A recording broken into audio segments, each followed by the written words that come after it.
இல்லை, முதல்ல இந்த கருத்தையே தவறான கருத்தாக பார்க்குறேன். நல்லவரும் இறந்து போவார்கள், கெட்டவரும் இறந்து போவார்கள். ஏன்னா ஞான பாதையில் ஞானத்தின் வழியில் செல்பவர்களுக்கு நல்லது கெட்டது அப்படின்ற இருமை கிடையாது, ஒருமை மட்டும்தான்.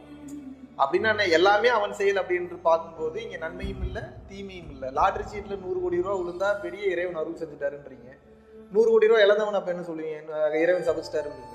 அது அப்படி இல்லை. இங்கே ஒன்று குறைஞ்சா இங்கே ஒன்று ஏறுது, இங்கே ஒன்று ஏறுனா இங்கே ஒன்று குறையுது. அந்த வகையில் பார்க்கும்போது நல்லவர்கள் விரைவில் இறந்து விடுகிறார்கள் என்பது முற்றிலும் தவறான கருத்து.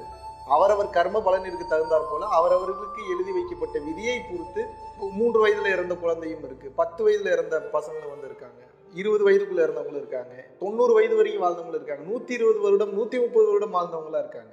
இதுல நல்லவங்களும் இருக்காங்க, கெட்டவங்களும் இருக்காங்க, எல்லா சினாரியோலையுமே இருக்காங்க.